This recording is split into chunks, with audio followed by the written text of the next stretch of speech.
Donc, bienvenue encore sur la deuxième partie du chapitre 1 du livre d'Hébreux que nous avons commencé par la grâce de Dieu la semaine passée. Merci encore à toutes les personnes qui cherchent et qui étudient et qui prennent le temps d'écouter, non pas seulement d'écouter, mais d'aller vérifier. Parce que c'est ça qui est vraiment important, la vérification. Donc, dans cette partie de notre étude parole, de notre étude de notre Bible, on va toujours présenter en expliquant le plan du livre d'Hébreux. On avait expliqué que le livre d'Hébreux marque la supériorité de Jésus-Christ. Le chapitre 1 et 2, Jésus est supérieur aux anges. Chapitre 3 et 4, il est supérieur à Moïse. Chapitre 5 jusqu'à 10, il est supérieur à tout le système mosaïque, c'est-à-dire la loi, Aaron, le sanctuaire terrestre qui est différent du sanctuaire céleste. Tout, tout, tout, tout, tout. Tout le système. On va voir, vous allez voir comment c'est magnifique. Lorsqu'on compare le sanctuaire terrestre, il y a des gens qui sont restés dans leur enseignement avec le sanctuaire terrestre comme si c'était le modèle divin. Vous allez voir que ça n'a rien à voir avec le sanctuaire céleste et tous les systèmes. Jésus n'est pas un prêtre aaronique. Vous allez comprendre que si une dénomination vous parle de la dîme, ça veut dire qu'il y a une erreur dans leur enseignement. Celui qui comprend le livre d'Hébreu comprend clairement que tous les systèmes des dénominations ne sont pas bibliques. Et l'auteur conclut dans le chapitre 11 à 13 l'encouragement. Donc, on va voir tout cela aujourd'hui. Mais la semaine passée, on s'est arrêté sur pourquoi le contraste entre Jésus et les anges.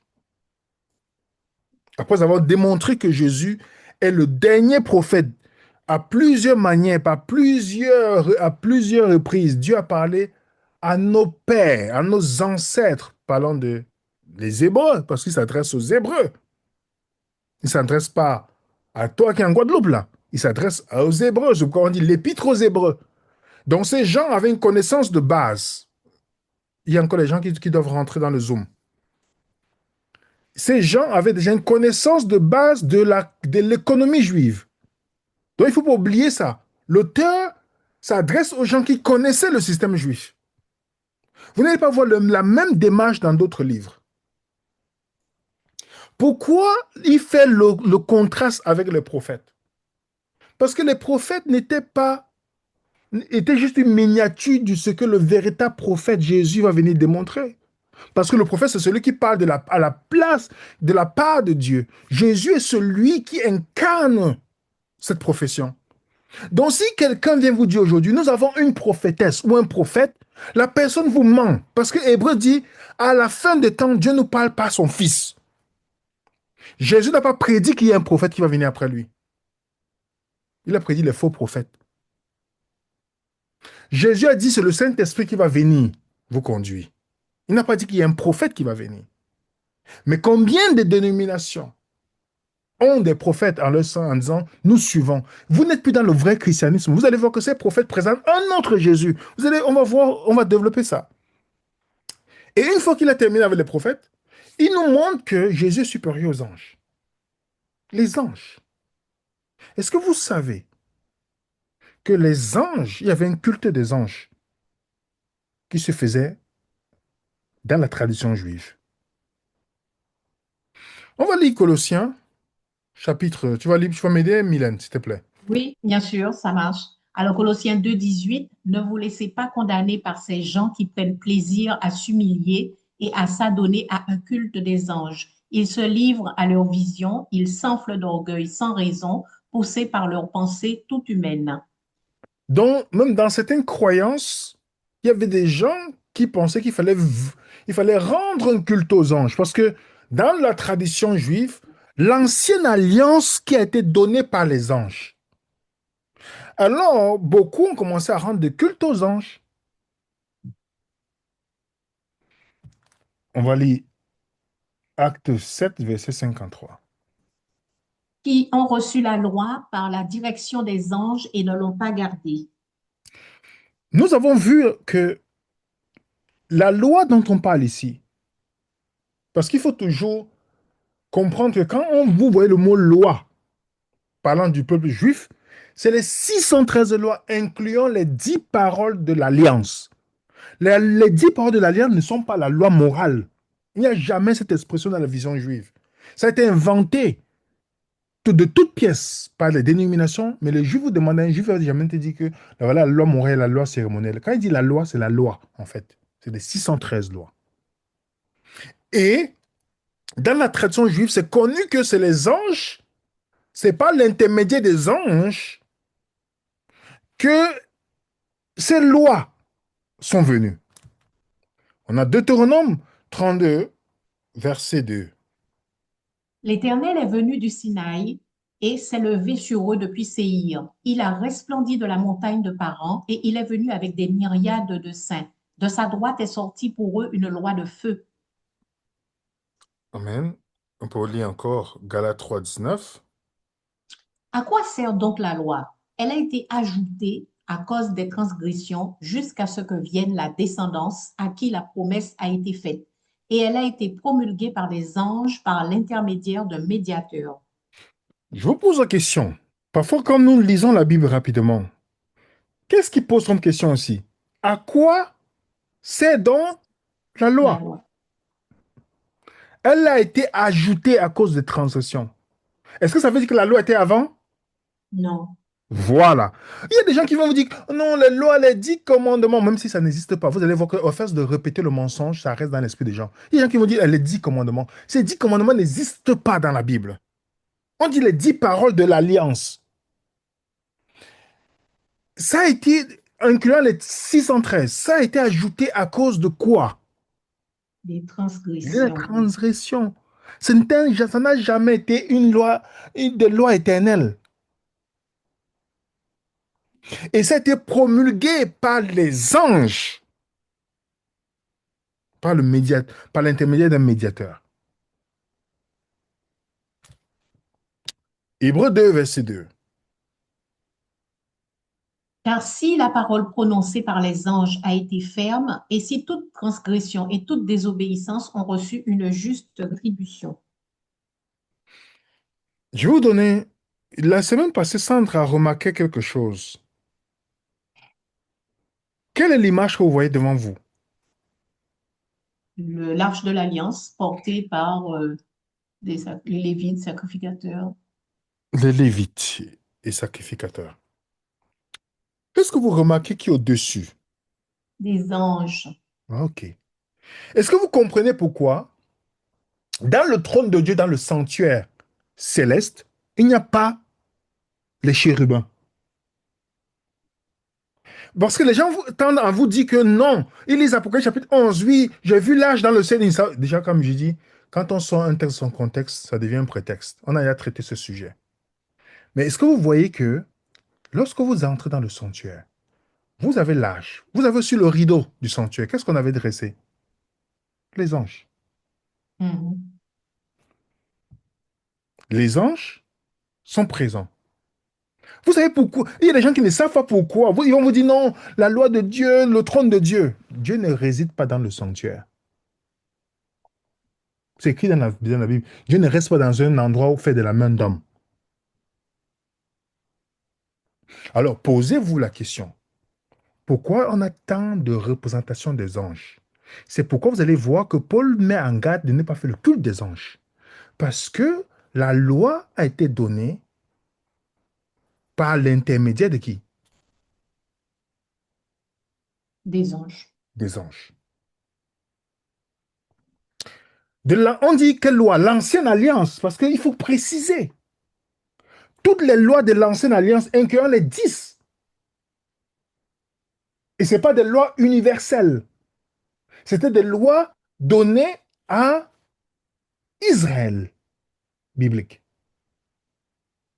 Est-ce que vous savez, c'est sérieux ce qu'on va commencer à dire là, les amis.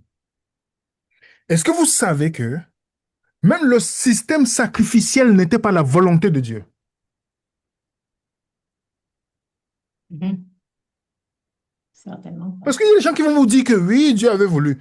Dites-moi, est-ce que, bon, je vous donne un exemple. Les gens qui vous disent que pour demander pardon pour les péchés, il fallait sacrifier un animal. C'est ce que on dit, on raconte tout le temps, n'est-ce pas? Oui. Et avez-vous lu Daniel? Daniel était à Babylone. À quel moment ils ont sacrifié un animal pour demander pardon pour le péché?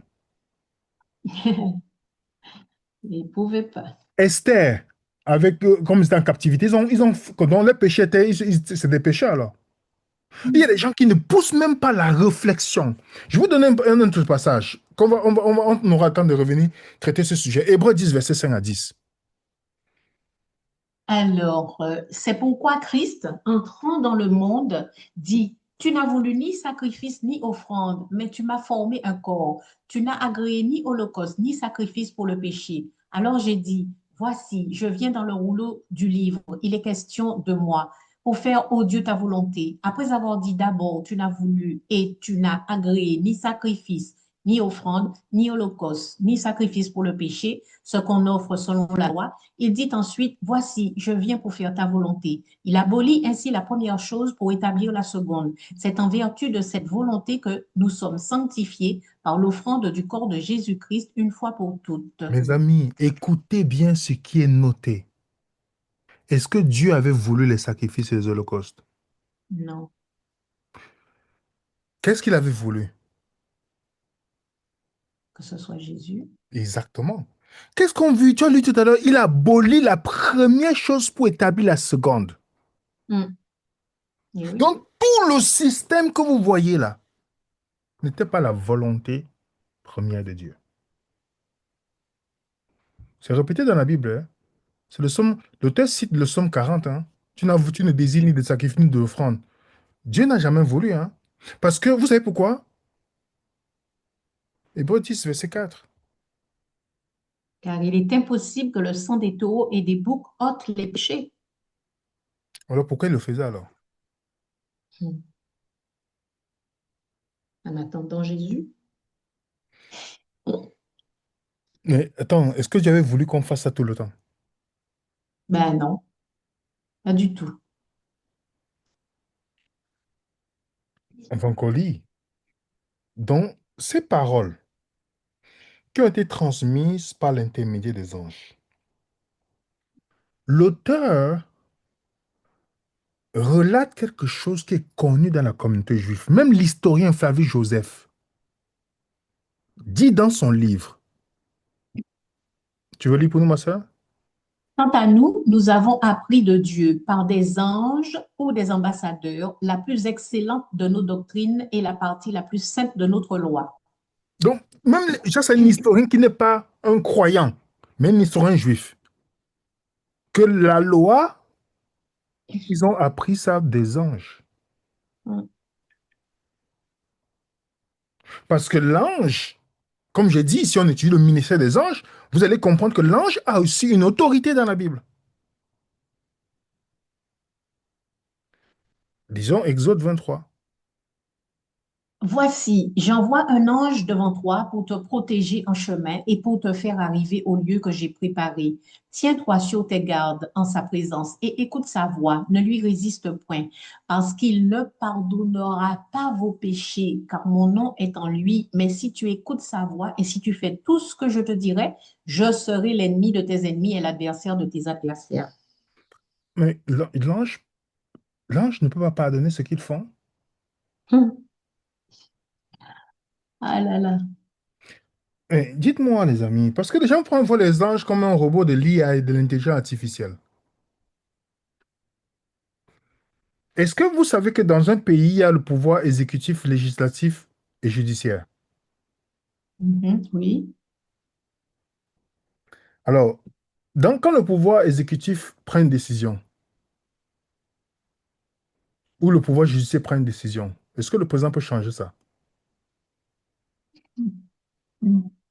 La seule chose que le président peut faire, le pouvoir exécutif, c'est de pardonner, non? Oui, oui. Oui, ça veut dire que au lieu de punir celui qui a désobéi, on le gracie. Le pouvoir exécutif a le droit de gracier quelqu'un. Si la loi qui a été promulguée par l'intermédiaire des anges, on te dit que ils ont donné quelque chose, ça veut dire que les anges peuvent jouer quel rôle là? De punir si tu n'obéis pas. Mhm. On voit plusieurs fois dans la Bible les anges exécuter un jugement parce qu'ils sont là comme les surveillants de de cette loi. On est d'accord? Ouais. On va encore lire Exode 32. Va donc, conduis le peuple où je t'ai dit, voici, mon ange marchera devant toi, mais au jour de ma vengeance, je les punirai de leurs péchés. On va encore lire Nombre 20, verset 16. Nous avons crié à l'Éternel et il a entendu notre voix. Il a envoyé un ange et nous a fait sortir de l'Égypte. Et voici, nous sommes à Kadès, ville à l'extrémité de ton territoire.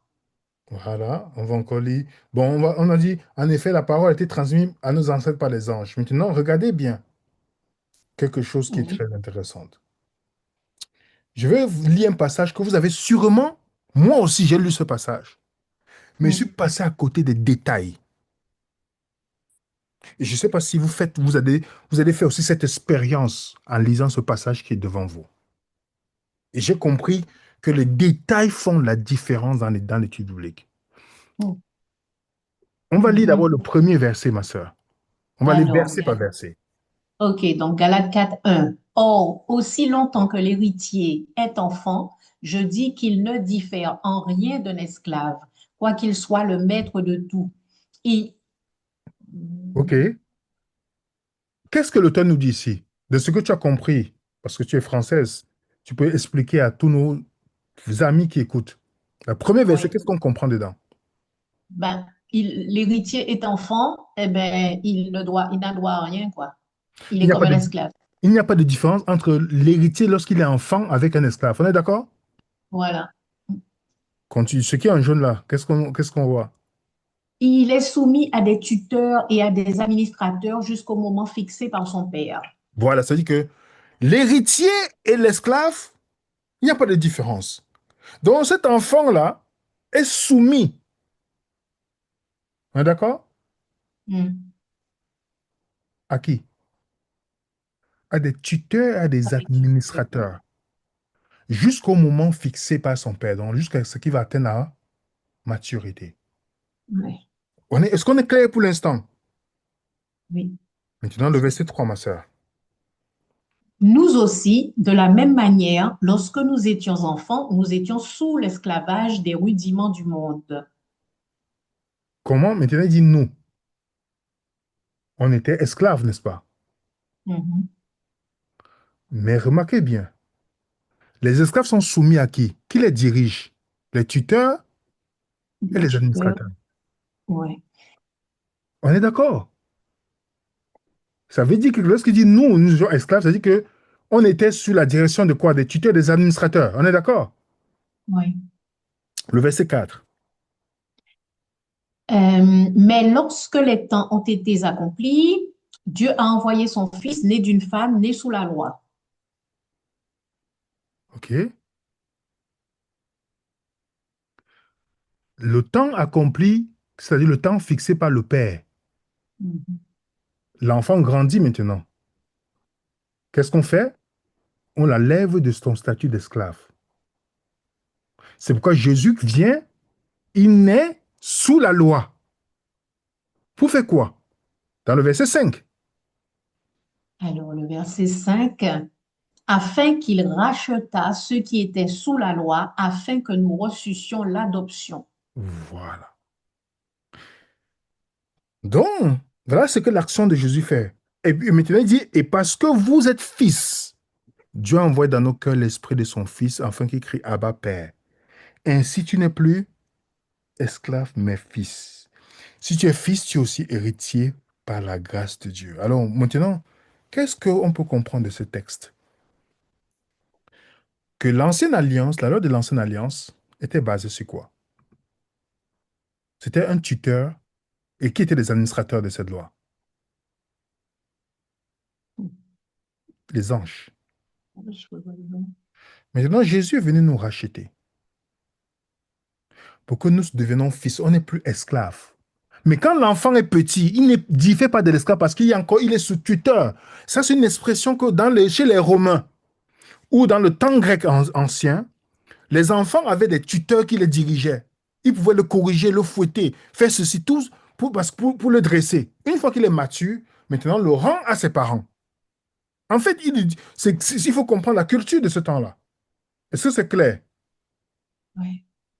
Je vais lire notre version en jaune, là, en jaune. Il dit, aussi longtemps que l'héritier est enfant, je dis qu'il ne diffère en rien d'un esclave, quoi qu'il soit le maître de tout. En effet, il est soumis à des personnes qui prennent soin de lui et s'occupent de ses affaires jusqu'au moment fixé par son père. Vous comprenez, les amis? Mhm. Est-ce que tu as compris, ma soeur? Oui, oui, tout à fait. Alors, qui étaient les anges? Étaient les gardiens de l'ancienne alliance. Mhm. L'ancienne alliance était donnée à qui? À Moïse, au peuple d'Israël. Voilà. Comment est-ce que une loi qui était donnée pour des esclaves est ce que les gens veulent s'accrocher aujourd'hui? Est-ce qu'ils ont reçu l'adoption? Si tu as reçu l'adoption, tu n'es plus sur cette loi. Regardez ce que Galate nous dit. Elle a 3, 19 à 25. Pourquoi donc la loi? Elle a été ajoutée ensuite à cause des transgressions jusqu'à ce que vienne la descendance à qui la promesse avait été faite. Elle a été promulguée par des anges au moyen de médiateurs. Un médiateur n'intervient pas quand il y a une seule partie. Or là, Dieu est seul.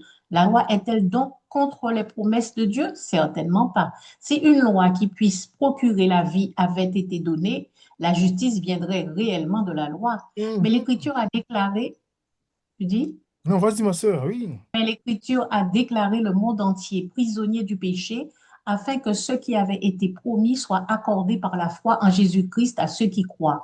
Avant que la foi vienne, nous étions prisonniers sous la garde de la loi en vue de la foi qui devait être révélée. Ainsi, la loi a été comme un gardien chargé de nous conduire au Christ pour que nous soyons déclarés justes devant Dieu par la foi. Maintenant que le temps de la foi est venu, nous ne dépendons plus de ce surveillant. Est-ce que je dois rajouter quelque chose aussi? Non. Si vous voulez rester sur le surveillant, vous n'êtes pas les fils et les filles adoptifs de Dieu. Il dit maintenant que le temps de la foi est venu, Jésus est venu nous permettre cette adoption. On n'est plus esclaves. Nous ne dépendons plus de ce surveillant. Mais les gens qui restent sur le surveillant, tu ne peux pas avoir le surveillant et avoir le Christ en même. Non, impossible. C'est incompatible. Le surveillant t'amène à un endroit et ça est limité. Maintenant que la foi est venue, nous ne sommes plus sur ce surveillant. Vous ne comprenez pas. Est-ce que c'est pas compris ce qu'on est en train de faire là, les amis? Je vous pose encore une question pour ceux qui lisent ce verset. Qu'est-ce que vous comprenez de ce verset? Alors, Matthieu 19, 8, il leur répondit, c'est à cause de la dureté de votre cœur que Moïse vous a permis de répudier vos femmes. Au commencement, il n'en était pas ainsi. Mais c'est écrit dans Deutéronome 24 que tu peux répudier ta femme. Tu as l'impression que Mhm. c'est Dieu qui a donné ça. Tu as Oui. l'impression que c'est la volonté de Dieu. Mais qu'est-ce qu'on comprend? Qu'est-ce que Jésus nous fait comprendre ici? Que cette loi-là, c'est on a fait cette loi à cause de qui? La dureté de qui? De ces gens. De cœur. Oui. Donc quand vous voyez tout ça, ce n'est pas là. C'est pourquoi les 10 paroles sont appelées le ministère de la mort dans Corinthiens. C'est pourquoi dans Galates, on a lu que si cette loi-là pouvait procurer la vie, pourquoi est-ce c'est que la justice vient de la loi? Mhm. Est-ce que vous et moi comprenons aujourd'hui?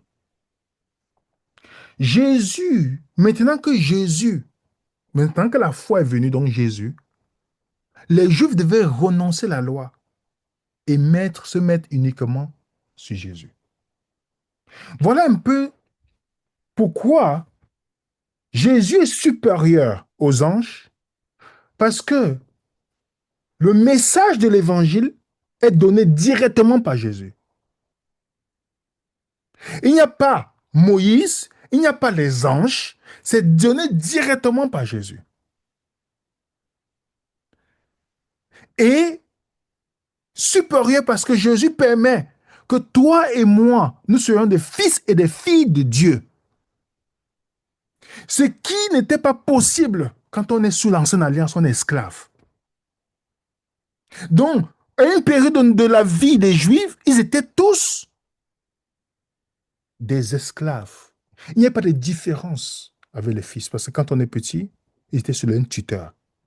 Maintenant, dites-moi, je ne sais pas, Mylène, tu peux me dire, si quelqu'un aujourd'hui te dit que je suis chrétien, mais le sabbat, c'est le sceau de Dieu. C'est les 10 commandements, c'est les commandements, la loi morale. Dites-moi, est-ce que c'est compatible avec l'évangile?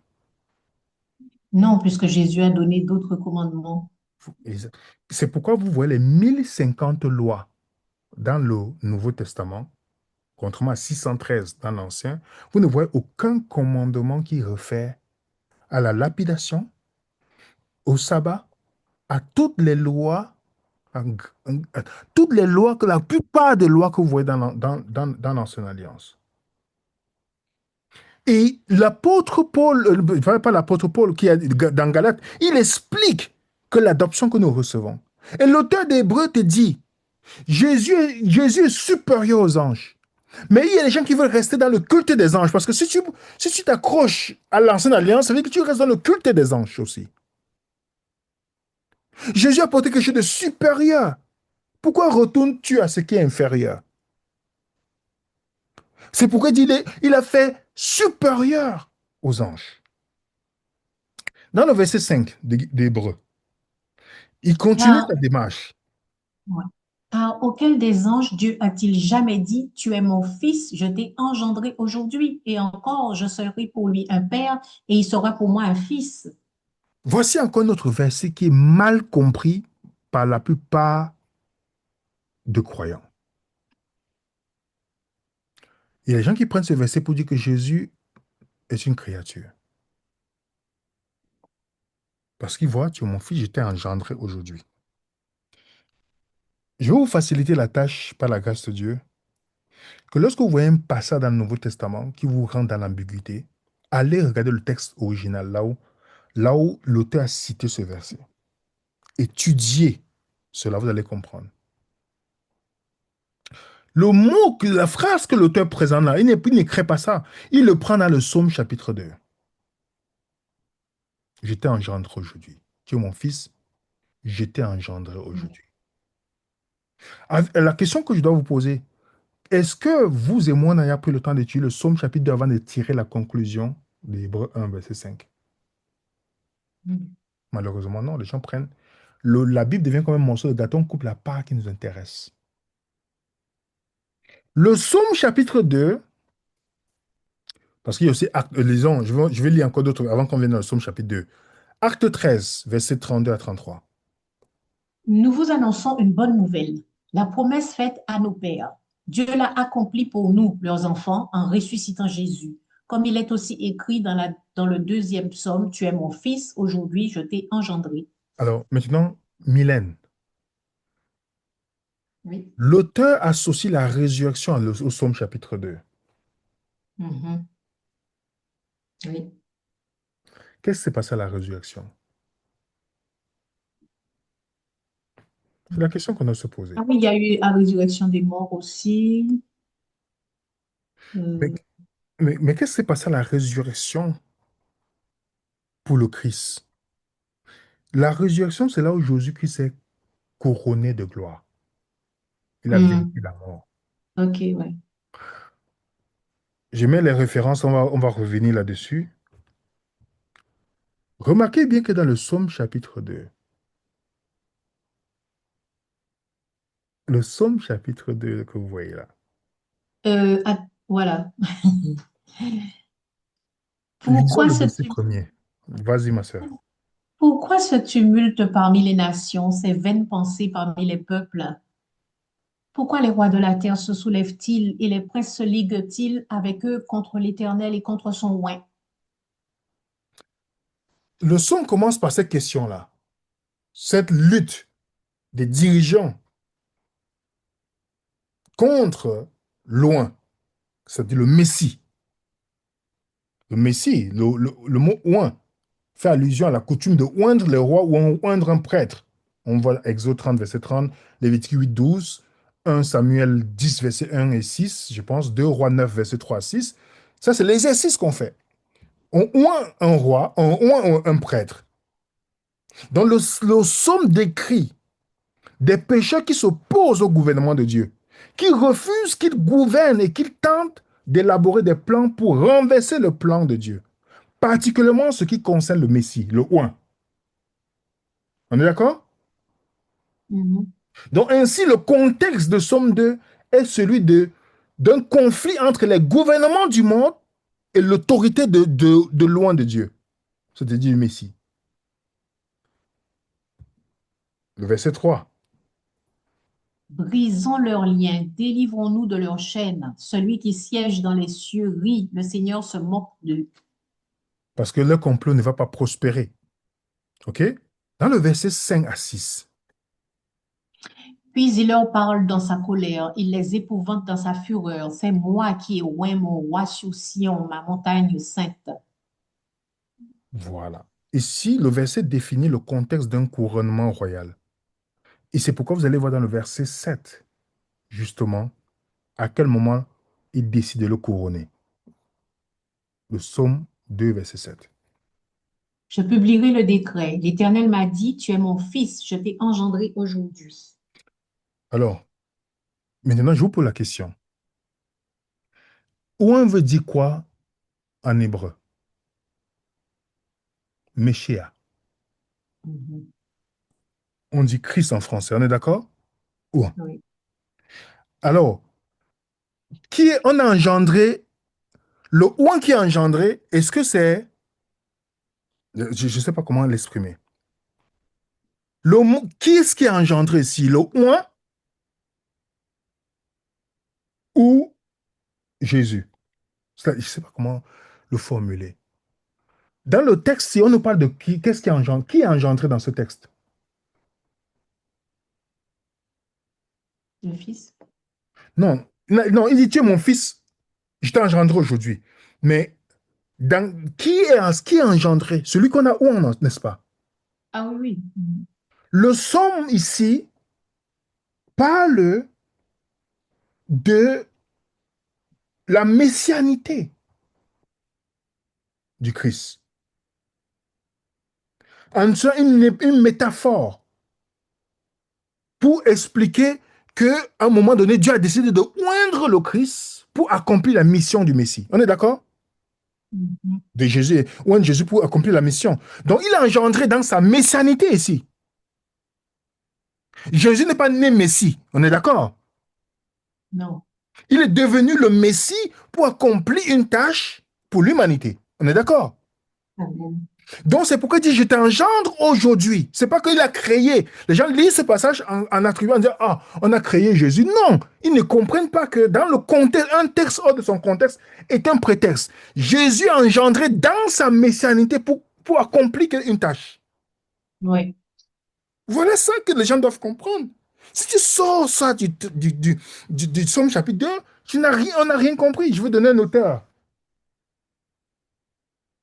Un Mhm. auteur, je ne suis pas d'accord avec sa religion, avec tout ce qu'il dit, il y a des choses qui sont intéressantes qui disent, ici à venir, raisonnons n'est pas sectaire.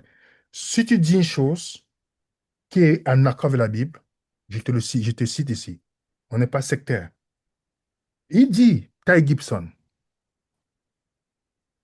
qui a étudié justement ce passage.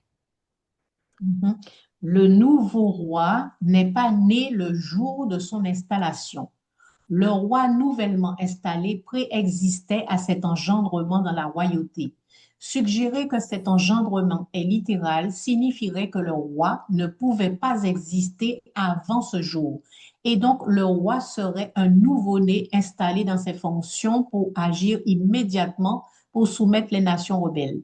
Décrit dans les versets 2 à 12. De toute évidence, un nouveau-né serait incapable d'exercer des fonctions royales, ce qui exclut un engendrement littéral du roi. Premier argument. Tu as compris ça, Mylène? Oui, tout à fait. Si c'est un enfant qui est né aujourd'hui, est-ce que vous avez vu un bébé qui peut diriger? Non. Voilà, il faut qu'ils grandissent, n'est-ce pas? Et c'est Oui. pourquoi, en tuant le contexte juif, ils excluent déjà cette possibilité-là. Ils disent, ah, c'est Jésus qui est créé. Non, ce n'est pas la de Mm. ça. Deuxième point qu'il souligne. Il était courant à cette époque qu'une nation dirigeante utilise la langue de naissance et d'adoption lors de l'installation d'un vassal au pouvoir. La culture moderne utilise également métaphoriquement le langage de la naissance, comme la naissance d'une nation ou dire qu'une idée est née. Le psalmiste utilise cette idée contemporaine dans ce texte. Le sens voulu est qu'un adulte capable était en train d'être installé au pouvoir, mais on lui dit qu'il deviendra le fils du roi. Voilà, pour terminer. Au verset 7, Loin parle et il interprète la déclaration de Dieu au verset 6. En déclarant Loin comme son fils, Dieu décrète que Jésus est nommé à sa fonction de Messie. roi Messie, j'ai ici. oublié. Est-ce que vous voyez ça, les amis? C'est pourquoi quand vous partez dans le livre des Actes, regardez ce que l'auteur dit. Regardez, vous avez lu le Somme 2, n'est-ce pas? Regardez la même chose qui est dite dedans. Acte 4, 25 à 27, c'est toi qui as dit par le Saint-Esprit, par la bouche de notre Père, ton serviteur David, pourquoi ce tumulte parmi les nations et ces vaines pensées parmi les peuples? Les rois de la terre se sont soulevés et les princes se sont ligués contre le Seigneur et contre son oint. En effet, contre ton saint serviteur Jésus que tu as oint, Hérode et Ponce Pilate se sont ligués dans cette ville avec les nations et avec les peuples d'Israël. Ah, l'accomplissement de ça, de Somme chapitre 2. Voilà comment ils associent ça à qui? À Mhm. Jésus. Jésus. Hébreu 1, verset 5. C'est là où il dit, j'étais engendré aujourd'hui. Est-ce que Jésus a commencé à exister à ce moment-là, étant Ben, bébé, pour régner sur la terre? Non. non. C'est dans sa fonction. Jésus, il a été où, à quel âge? Quand il était bébé ou à 30 ans? 30 ans. Voilà. Jésus dans sa mission, on donne une prophétie de ce qui va s'accomplir. Est-ce que Jésus n'a pas eu des ennemis des autorités? Mhm. Bien sûr. Et c'est pourquoi vous voyez que l'auteur nous dit, Dieu n'a jamais dit à un ange, tu es mon fils aujourd'hui. J'étais engendré pour faire cette mission. Aucun ange n'avait cette possibilité-là. Dieu n'a jamais dit à un ange qu'il a un fils et sera engendré. Il n'a jamais appliqué ça à un ange, ça à Jésus. Et vous savez quoi? On associe ça à la résurrection. À quel moment Jésus prend la fonction c'est là, quand il a vaincu la mort. Il a vaincu la mort, il prend le pouvoir royal après la résurrection. Tout pouvoir m'a été donné sur la terre comme au ciel. Paul et les autres argumentent, tous les auteurs de la Bible, ils donnent ces arguments-là. OK? Donc, quand vous voyez, quand vous dites engendrer, ne tombez pas dans le piège de ceux qui vont dire, oh, ça veut dire que Jésus est créé. Non. Le texte hors de son contexte est un prétexte. On va lire encore l'auteur. Voici un témoignage sans équivoque reliant la nomination du Christ à sa fonction de grand prêtre avec l'engendrement du psaume 2,7. Paul utilise le psaume 2,7 et son langage d'engendrement dans le sens de couronnement ou d'installation dans la fonction sacerdotale, ce qui est précisément parallèle au motif du couronnement dans le psaume, une installation dans la fonction sacerdotale. Hébreu 5 est donc en accord avec Hébreu 13 et Hébreu 1 en appliquant le psaume 2, verset 7 à un moment de l'histoire qui se situe après la résurrection de Jésus en 31 après Jésus-Christ. Lorsque l'écriture est utilisée pour interpréter l'écriture, toutes les références du Nouveau Testament au psaume 2, 7 appliquent l'engendrement à l'installation du Christ dans sa fonction royale et sacerdotale après la résurrection en 31 après Jésus-Christ. Aucune référence du Nouveau Testament n'applique le texte à une sorte de l'engendrement du Fils dans l'éternité. Le psaume lui-même montre également, à partir de la forme littéraire et du contexte, que l'engendrement au verset 7 est métaphorique, faisant référence à l'inauguration d'un roi dans ses devoirs et sa fonction, et n'a jamais été destiné à évoquer l'origine d'une nouvelle vie. Amen. C'est pourquoi vous voyez comment on nous dit dans le psaume, dans Hébreu 5, de même aussi Christ s'est ne s'est point glorifié lui-même pour être souverain sacrificateur, mais celui-là l'a glorifié, qui lui a dit, c'est toi qui es mon fils aujourd'hui, je t'ai engendré aujourd'hui. À quel moment Mhm. Jésus est glorifié? C'est un fils. Au moment où il a été engendré. Oui, mais c'est à quel moment? Ah, c'est ça la question. Sa Ah oui, donc résurrection, à sa résurrection. on remonte au ciel, Voilà. non? Tu dis quoi? On remonte au ciel. Non. On va lire ensemble le... Oui, quand il est monté, mais il y avait une action qui devait marquer ça. Quand on lit le Jean chapitre 7, verset 37 à 39, Mhm. tu vas lire pour nous? Oui, alors attends. Jean 7. Notez le passage, les amis, pour savoir à quel moment Jésus est glorifié. Ouais, donc Jean 7, 37 à 39. Alors, je lis. Le dernier jour, le grand jour de la fête, Jésus se tenant debout s'écria, si quelqu'un a soif, qu'il vienne à moi et qu'il boive. Celui qui croit en moi, des fleuves d'eau vive couleront de son sein, comme dit l'Écriture. Il dit cela de l'Esprit que devaient recevoir ceux qui croiraient en lui, car l'Esprit n'était pas encore donné parce que Jésus n'avait pas encore été glorifié. Ah. Ah ouais, à sa résurrection, il n'avait pas encore. Donc, qu'est-ce qui montre que Jésus est glorifié? C'est quand il reçoit quoi? Donc, le Saint-Esprit, alors. Ah, ok. Donc, il fallait que Jésus vienne, il devait être victorieux sur la mort. On est d'accord, les amis? Oui, oui. Et c'est pourquoi Jésus pouvait dire tout pouvoir m'a été donné. Jésus, aucun ange n'a cette capacité-là. Aucun ange. C'est l'auteur veut montrer ici la supériorité du Christ, les amis. La supériorité de Jésus-Christ. Et c'est pas terminé. Parce que, excusez-moi, j'ai quelques passages là que je veux qu'on puisse lire ensemble. Après, on a un autre passage. Je veux qu'on puisse voir. Hébreu 1, Mhm. je l'ai pas mis ici. Est-ce que tu peux lire pour nous Hébreu 1, verset 6? Alors, j'y vais. Hébreu 1, verset 6. Alors, 1. Alors, ça dit au verset 6. Et lorsqu'il introduit de nouveau dans le monde le premier-né, il dit que tous les anges de Dieu l'adorent. Premier-né. Lorsqu'il introduit sur la terre le premier-né, il dit tous les anges, tous les anges de Dieu doivent. L'adorer. Voilà, je mets à l'écran. Voici Hébreu 1, verset 6. Ouais. Remarquez bien, il a comparé avec les anges, il a comparé avec les prophètes. Maintenant, il vient montrer que Jésus est le premier-né. C'est pour confirmer ce qui est venu avant, hein, dans le chapitre 5, dans le verset 5. J'ai encerclé le premier-né avec un mot grec. Mhm. Prototokos. Beaucoup d'anti-trinitaires ou anti-Jésus, les religions comme Témoins Jéhovah, ou certains d'autres sectes nées aux États-Unis, mormons, pas tous les adventistes qui croient que Jésus est Dieu. Il y a d'autres qui ne croient pas. Il y a aussi les sectes pentecôtistes où ils renient la divinité de Jésus. Il y a beaucoup de sectes comme ça dans le monde qui renient la divinité de Jésus. Mais ils prennent souvent le texte engendré qu'on a vu ensemble, qui ne veut pas dire que Jésus a commencé la vie là. Ils prennent aussi le mot premier-né. C'est pourquoi c'est très important. Chaque fois que vous voyez un passage dans le Nouveau Testament, qu'est-ce qu'on doit faire? Quel est le réflexe qu'on doit faire? Chercher où ce texte a été tiré dans l'Ancien Testament, on est d'accord? Ouais. Ça nous permet de comprendre les pensées de l'auteur. Quelqu'un lit la première né, il va dire, ah, donc Jésus-Christ est le premier qu'on a créé sur la terre. Vous savez le nombre de doctrines qui sont nées à travers ça? Mhm. En disant que Jésus est le premier illuminé, donc les autres sont créés pour... Nous sommes les petits dieux comme Jésus a été créé. Il y a tellement de théories, les amis. Des théories. Est-ce que parce que ces théories sont populaires, que ça veut dire que c'est biblique? Et- Non.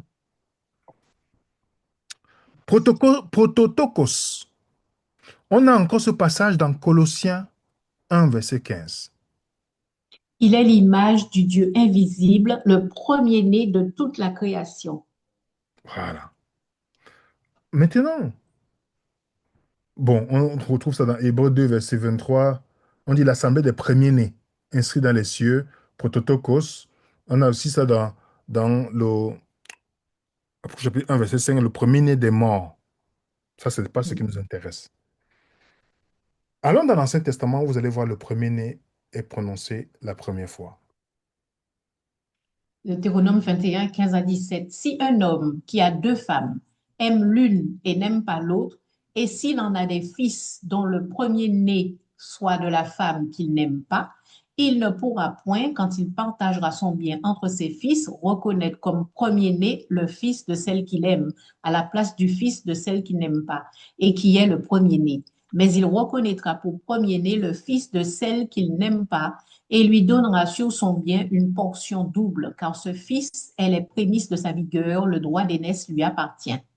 Alors, maintenant, le livre d'Hébreux s'adressait à qui, ma sœur? À des Aux, Guadeloupéens?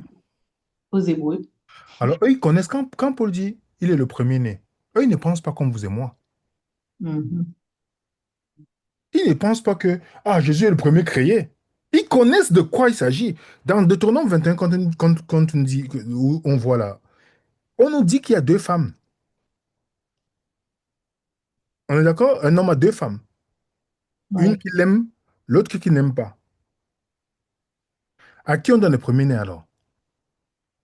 À celui qui est arrivé avant, et si c'est celui de la femme qu'il n'aime pas, ben c'est lui qui est premier-né. C'est-à-dire le premier-né ici, là, c'est celui qui a l'héritage. Mais oui, Ça veut dire que ce n'est pas par rapport à la chronologie. non. On va voir notre exemple. Exode 4, verset 22. Tu diras à Pharaon, ainsi parle l'Éternel, l'Israël est mon fils, mon premier-né. Je te dis, laisse aller mon fils pour qu'il me serve. Si tu refuses de le laisser aller, voici, je ferai périr ton fils, ton premier-né. Alors, est-ce que Israël est le premier-né de Dieu? C'est la première nation que Dieu a créée? Peut-être pas. Non, c'est parce qu'ils portaient l'héritage par rapport au message la venue du Messie. Mhm. C'est pas parce qu'ils sont mieux ou meilleurs. Un autre exemple, Genèse 41, verset 51. Joseph donna au premier-né le nom de Manassé, car dit-il, Dieu m'a fait oublier toutes mes peines et toute la maison de mon père. Donc, le premier fils de Joseph, c'est Manassé. Il lui avait dit quoi? Premier? Premier-né. Voilà, regardez ce qui se passe. Regarde ce que son père, le père de Joseph fait, Jacob. Ouais. Dans Genèse 48, 18 à 20. Et Joseph dit à son père, pas ainsi, mon père, car celui-ci est le premier-né. Pose ta main droite sur sa tête. Son père refusa et dit, je le sais, mon fils, je le sais. Lui aussi deviendra un peuple, lui aussi sera grand, mais son frère cadet sera plus grand que lui, et sa postérité deviendra une multitude de nations. Il les bénit ce jour-là et dit, c'est par toi qu'Israël bénira en disant que Dieu te traite comme Éphraïm et comme Manassé. Et il mit Éphraïm avant Manassé. Par la bouche du prophète Jérémie, Dieu confirme Éphraïm comme son premier-né. Alors, dites-moi, excusez-moi, j'ai noté un texte là, mais dites-moi, vous connaissez l'histoire de Jacob, Ouais. n'est-ce pas? Oui. On connaît tous l'histoire de Jacob. Comment il a inversé par rapport au fils. Mhm. Ça, c'est Jérémie. Jérémie Mhm. te dit que Éphraïm est mon premier-né, mais qui est venu le premier dans le rang C'est des noms? Manassé. C'est Manassé. Mais remarquez bien, Jérémie confirme ce que Jacob avait dit. Celui qui représente l'autorité, l'élection qui représente comment on dit, l'héritage, c'est Éphraïm. Pourtant, Éphraïm n'est pas sorti en premier. Mhm. Tandis que quand quelqu'un qui s'assoit dans son coin en suçant ses mangues, hein, et dès qu'il dit, premier né, donc c'est le premier créé alors. Mais il faut Mhm. comprendre la culture. Est-ce que tu peux lire? J'ai pas noté. C'est pourquoi c'est important de suivre l'étude parfois il y a les versets qu'on ne met pas nécessairement. Mhm. 1 Chronique, chapitre 5 verset 1 à 5. Alors, 1 Chronique 5, versets 1 à 5. Alors, je lis. Fils de Ruben, premier-né d'Israël, car il était le premier-né, mais parce qu'il souilla la couche de son père, son droit d'aînesse fut donné au fils de Joseph, fils d'Israël. Toutefois, Joseph ne dut pas être enregistré dans les généalogies comme premier-né. Judas fut à la vérité puissant parmi ses frères, et de lui est issu un prince, mais le droit d'aînesse est à Joseph. Ah, Fils de Ruben, vous avez vu ça? ouais, Pourtant, Ruben est le premier qui est sorti. Mais à qui on a remis le droit d'aînesse? Joseph. À Joseph. C'est lui qui est devenu le premier-né. Premier-né ne veut pas dire premier créé. Les gens lisent dans la Bible, premier-né, ils disent, ah, c'est le premier créé. Non, c'est pas ce que la Bible dit. David, dans le psaume 89, est appelé premier-né de son fils. Mais il n'est pas, de son père, pardon. Il n'est pas premier-né, David. C'est pas Mhm. le premier de sa famille. Donc, quand on lit que tous les anges, lorsqu'il introduit de nouveau dans le monde le premier-né, il dit que tous les anges, Dieu l'adore. Le premier-né, est-ce que vous savez qui est le premier Adam? 1 Corinthiens chapitre 15. Qui est le dernier Adam dans la Bible? Jésus, n'est-ce pas? Oui, 1 Corinthiens chapitre 15. Le premier qui est venu est par création, l'autre c'est par l'incarnation. On est d'accord? oui. L'autre est de la chair, l'autre est d'esprit. Oui. Mais qui est maintenant celui qui a l'héritage? Qui est C'est né premier. Jésus. Mm.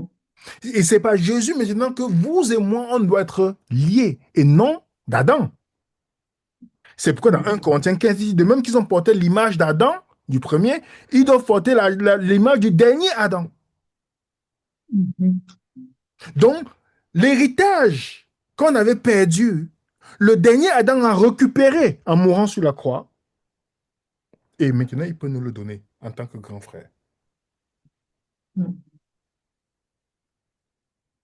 Voilà ce quand le juif entend premier-né, le juif biblique il entend premier-né, il ne comprend pas ce que vous et moi nous comprenons dans notre pensée occidentale. Même dans la pensée occidentale, quand vous dites première dame de France, bon, je ne veux pas aller sur la France parce on n'est pas, on ne sait pas encore. Première dame des États-Unis. La première dame, c'est la première dame qui a existé Ben non, ou c'est par rapport à son rang? par rapport à son. Ouais.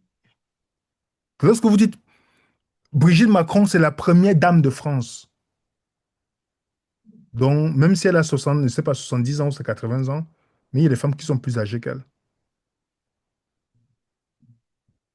Donc, je veux, vous comprenez, les amis, quand on dit premier-né, et c'est pourquoi, en récupérant cet héritage,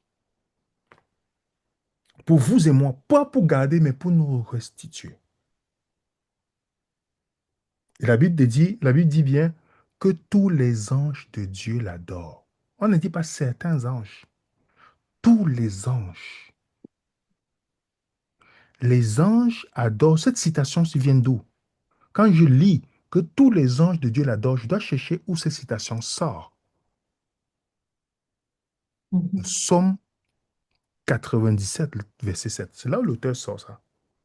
Que tous ceux qui servent des images taillées, qui se vantent d'idoles, soient couverts de honte. Adorez-le, vous tous, Dieu.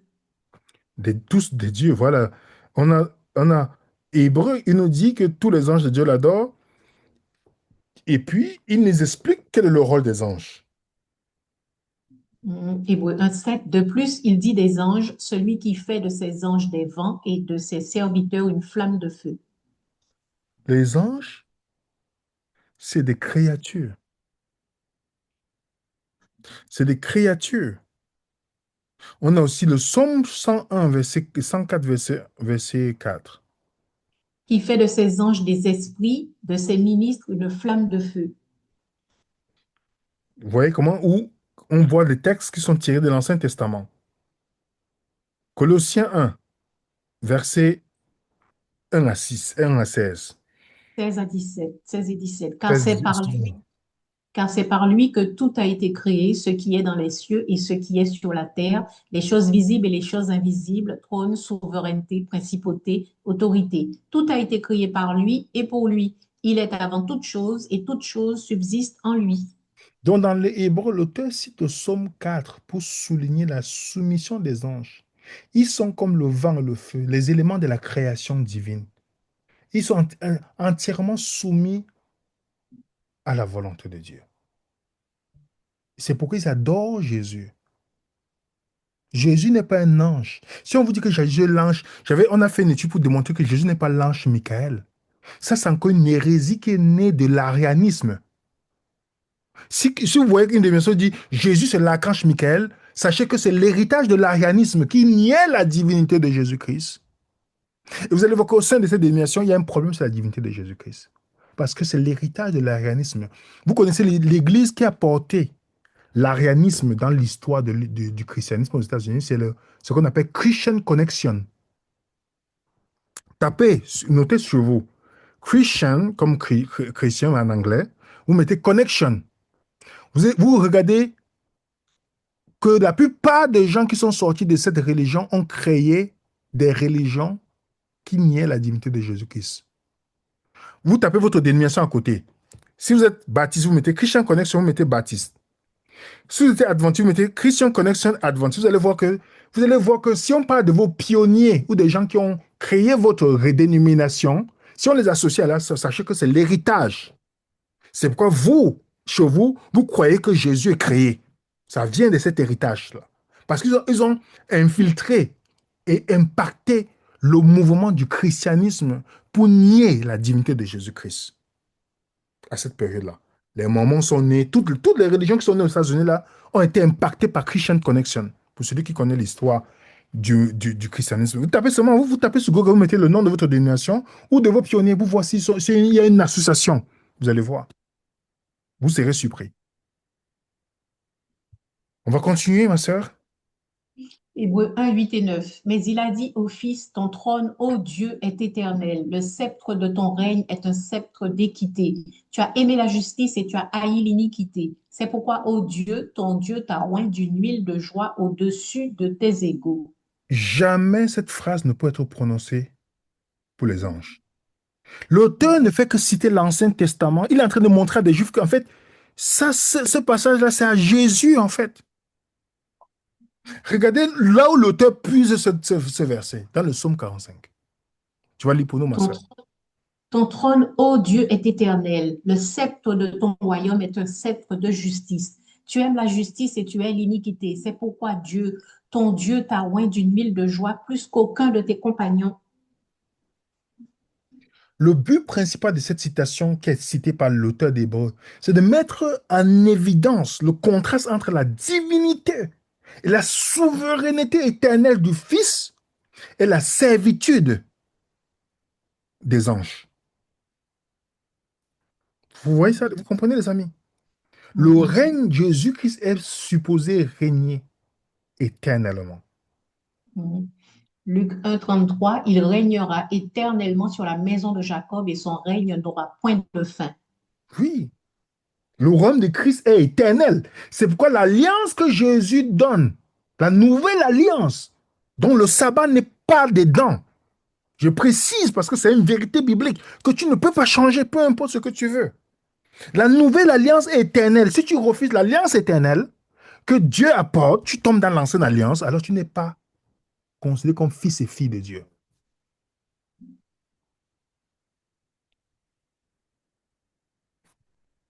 Le royaume de Christ est éternel. Il faut prêter attention à ça, les amis. Et l'auteur continue dans le verset 10.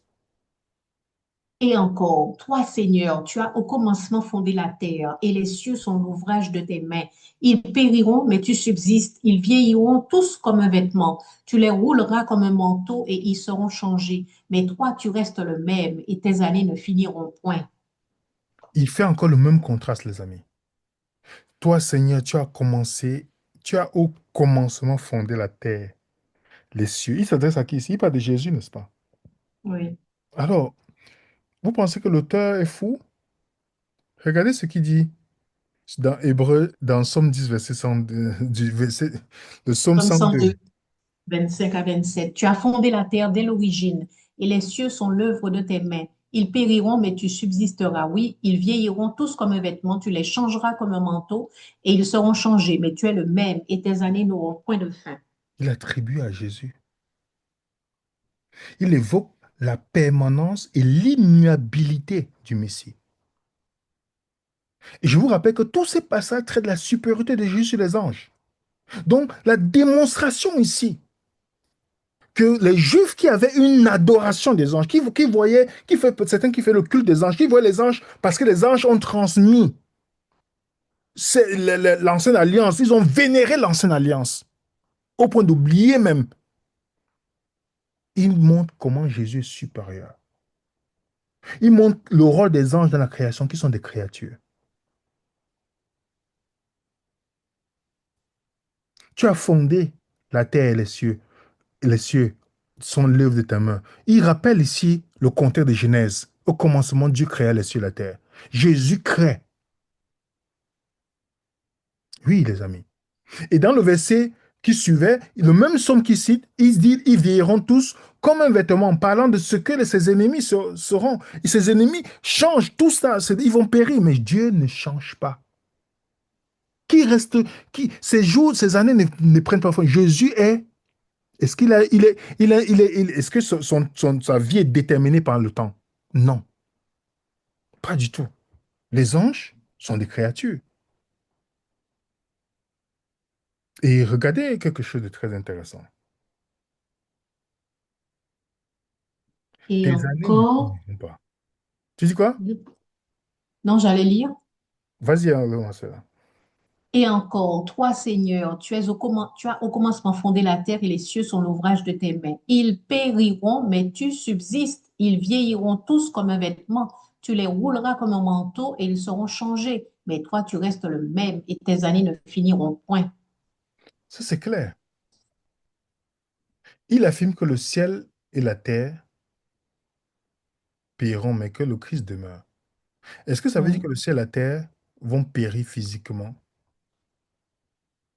Hmm. Alors, voici, non, on va terminer.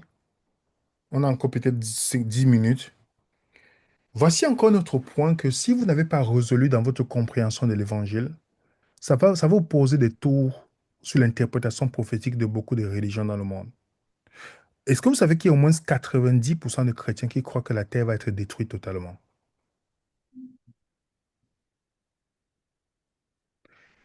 Je Hmm. vous pose la question. Si vous sortez, vous voyez un chrétien dire, ah, la fin du monde, Dieu va tout détruire, recommencer tout à zéro. Vous savez que 90% croient à ça. Entre ce que les gens croient et ce qui est la réalité, qu'est-ce que dit la Bible? Les gens, aujourd'hui, ce n'est plus ce qui arrive, en fait. Le fait que c'est une chose est populaire, directement, les gens l'embrassent. Parce que, oh, tout le monde croit comme ça, peut-être ça doit être vrai. Même si vous étudiez, vous regardez cette vidéo, ne prenez jamais ce que nous vous en disons d'argent comptant. Allez toujours faire vos vérifications. C'est ce que nous insistons là-dessus. Parce que la vérité mérite que chacun puisse faire son investigation. Le christianisme populaire n'est jamais biblique. Et je pense qu'il y a beaucoup qui doivent être délivrés de ce mensonge qui pense que la terre va être détruite. Donc moi-même, j'ai cru. On a traité un sujet là-dessus. Tu te rappelles, Mylène? Oui. Mhm. Lisons par exemple Pierre. 2 Pierre 3, 10 à 12. Mais le jour du Seigneur viendra comme un voleur dans la nuit. En ce jour-là, les cieux disparaîtront avec fracas, les éléments embrasés se fondront et la terre, avec toutes les œuvres qu'elle renferme, sera consumée. Puisque tout cela doit se dissoudre, quelle doit être votre conduite dans la sainteté et la piété, en attendant et en hâtant la venue du jour de Dieu, jour où les cieux enflammés se dissoudront et où les éléments embrasés se fondront. Alors, la question qu'on a posée, le jour du Seigneur, c'est quoi dans la Bible?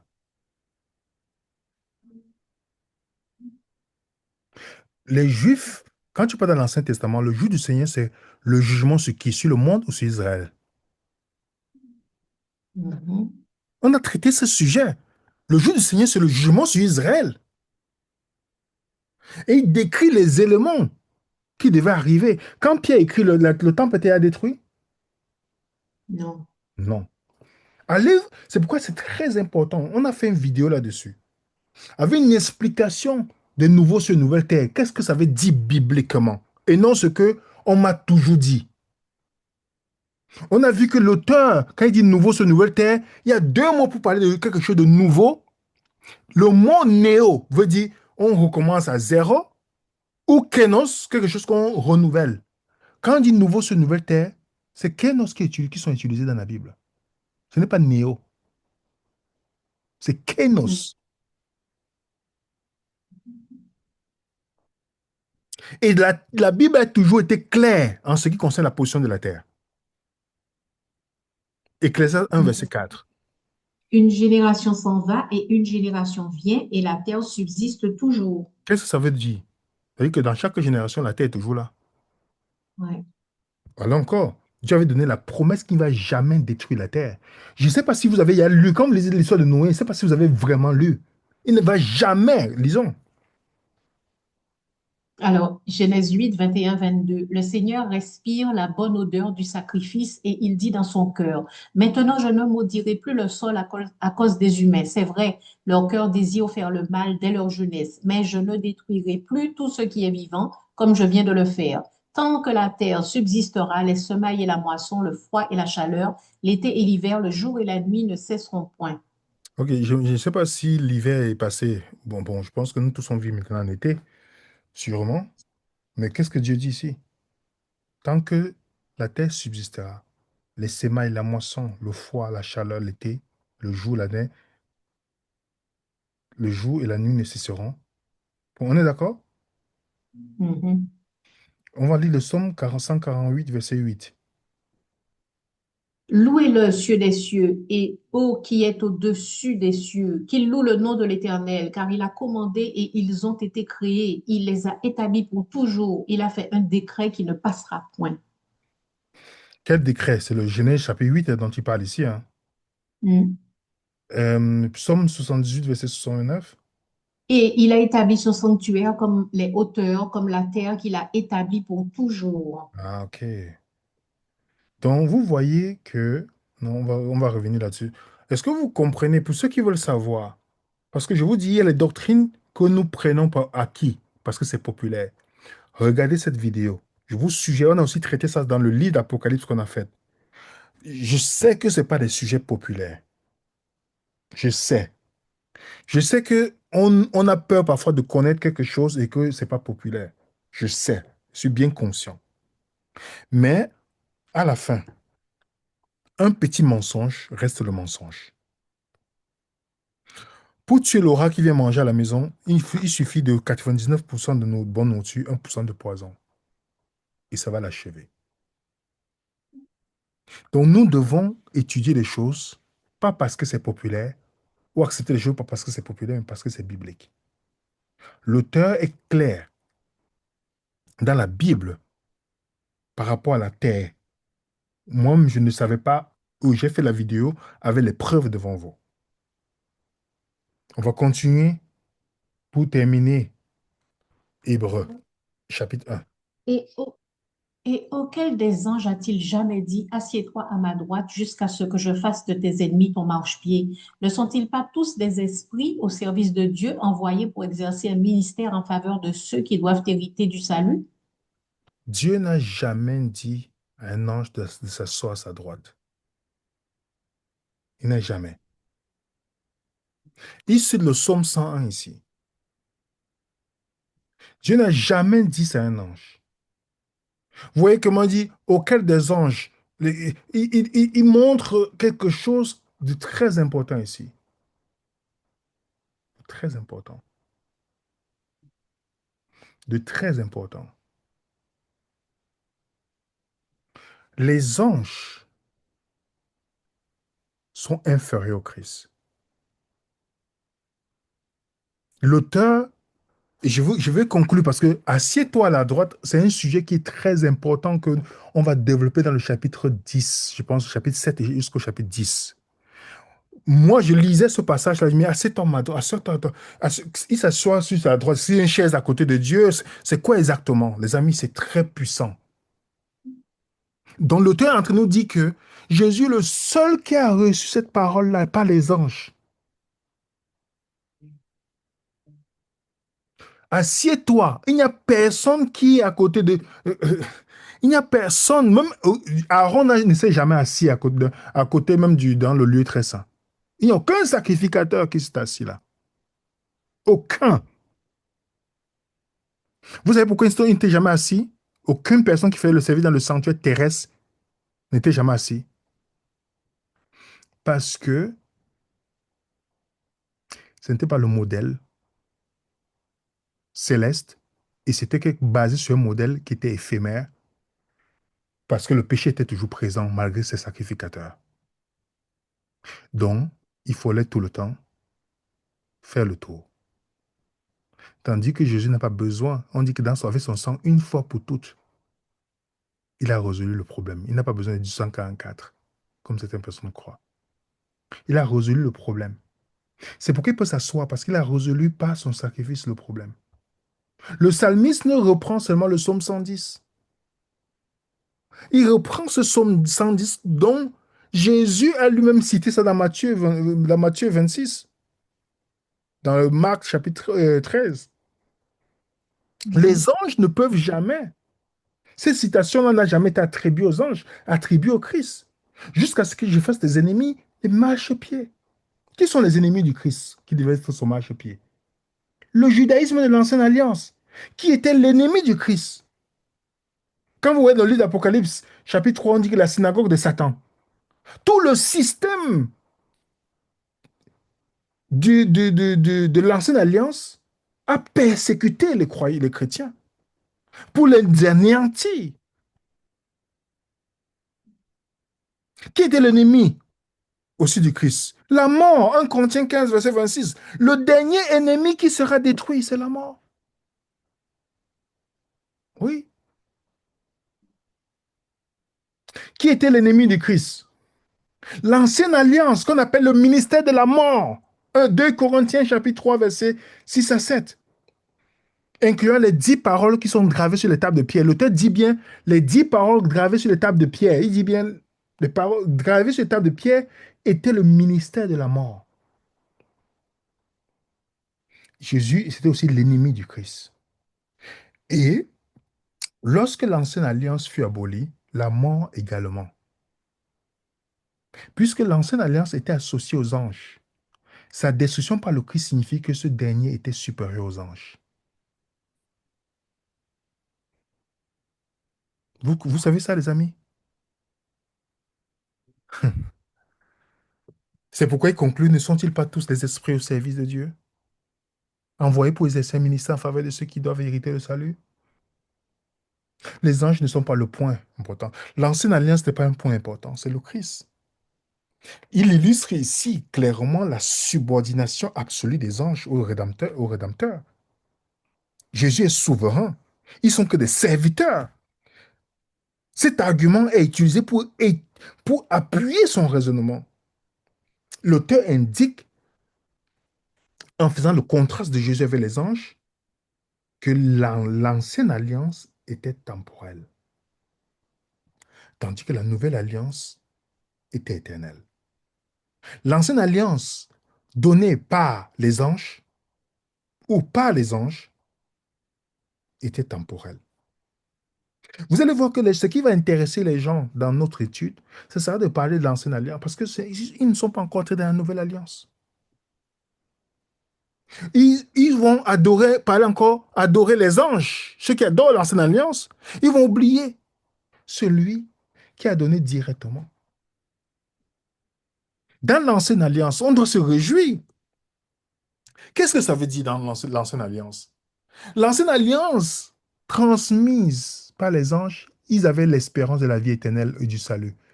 Oui, mais dans la nouvelle alliance qui a été accomplie en l'an 70, Nous avons la vie éternelle, le salut dès maintenant. Le Christ est infiniment supérieur aux anges. Avant, il devait espérer à la vie éternelle. Maintenant, toi, dans la nouvelle alliance, tu as la vie éternelle. Tu as la vie éternelle. Est-ce que vous comprenez, les amis? Mm. Jésus, Jésus qui a créé le monde. Jésus, rien de gloire. Il est l'empreinte de la personne de Dieu. Jésus a l'héritage. Jésus, le Fils de Dieu. Et les anges l'adorent. Le chapitre est de montrer, dans la conclusion de l'auteur, que la nouvelle alliance donnée par le Christ est supérieure à l'ancienne alliance transmise par les anges. À toi de choisir.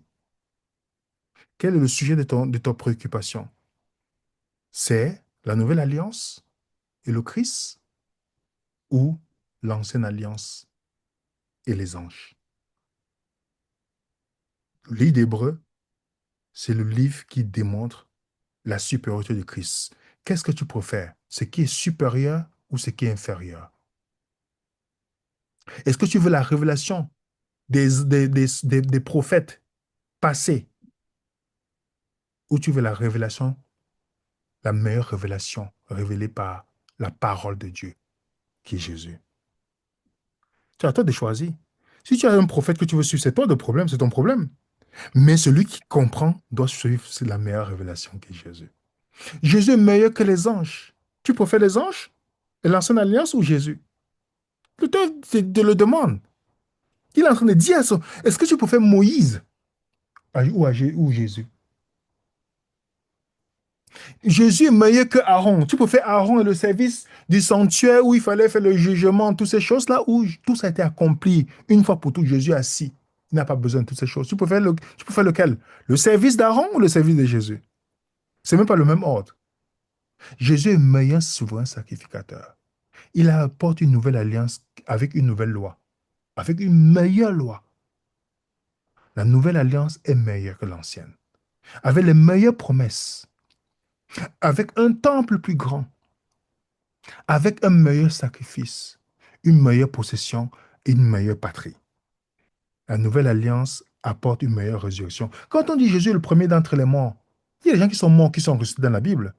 Mais pourquoi on dit que Jésus est premier? Parce que sa résurrection est totalement différente des autres résurrections. Les gens sont ressuscités, sont morts encore à nouveau dans la Bible. Lazare qu'on a ressuscité, il est mort encore.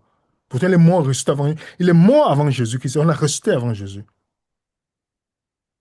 Dans le chapitre 11. On l'a ressuscité. Jésus l'a ressuscité. Mais il est mort encore à nouveau. Donc, qu'est-ce que tu préfères? Ce qui est meilleur ou ce qui est bon, qui était temporel? Tu préfères ce qui est meilleur et éternel ou ce qui était bon et temporel? Voilà la question que chacun d'entre nous doit résoudre. Quand tu fais la promotion en disant oui, les 10 commandements, la loi de Dieu, tu es en train de chercher quoi? Ce qui est meilleur ou ce qui est temporel? Lorsque tu dis que oui, le service du sanctuaire, Jésus est comme ça, Aaron, c'est que tu es en train de changer l'évangile. Jésus est meilleur que toutes ces choses-là. Si tu as Jésus, tu as tout. L'auteur il est en train de démontrer ça à ces juifs-là, que ne retournez pas au judaïsme. Vous perdez votre temps. Vous perdez votre temps. Ça ne veut rien vous procurer. Allez à Jésus. Alors, on passe aux questions. Le document de cette étude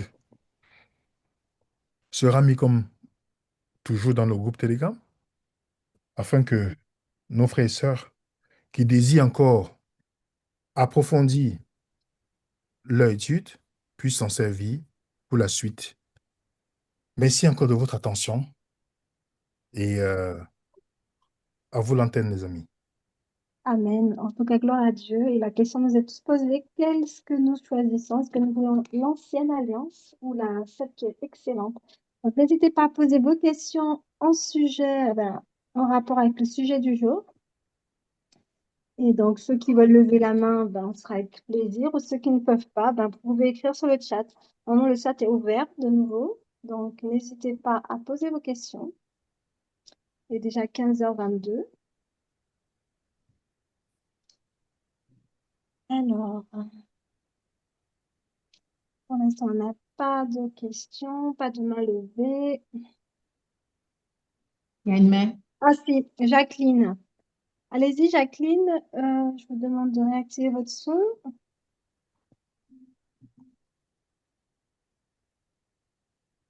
Oui, Bonjour, bonjour. Jacqueline. Bonjour. Bonjour.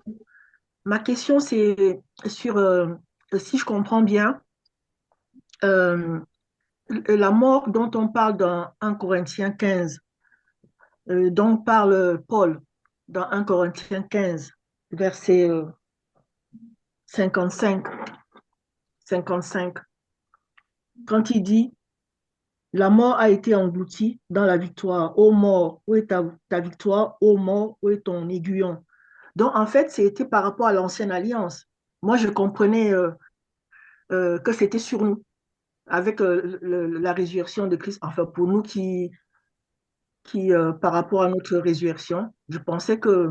Donc, enfin, c'est à partir de l'ancienne alliance qu'il a dit ça. Est-ce que tu peux lire La mort de. est-ce que tu peux lire 2 Corinthiens 3, versets 5 à 7?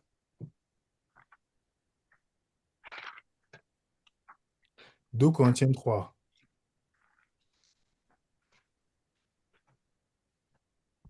5 à 7. Oui.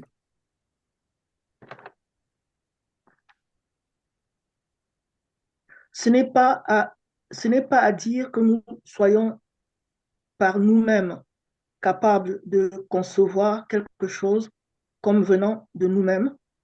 Notre capacité, au contraire, vient de Dieu. 2 Corinthiens 3. Oui, 3, Oui, 5. 5 à, 5 Oui, 2 Corinthiens 3, à partir du verset à 5. 6.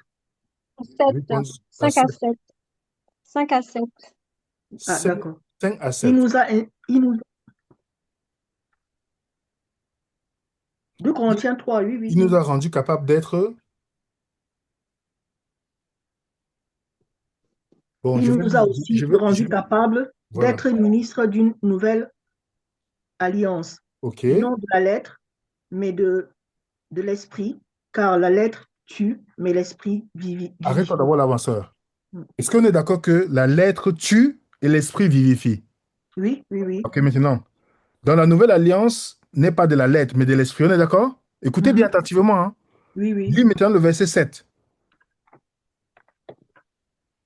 Or, si le ministère de la mort, gravé avec des lettres sur des pierres, a été glorieux, au point que les fils d'Israël ne pouvaient fixer les regards sur le visage de Moïse à cause de la gloire de son visage, bien que cette gloire a été passagère, combien le ministère de l'Esprit ne sera-t-il pas plus glorieux? OK. Alors, on va d'abord s'arrêter ce point.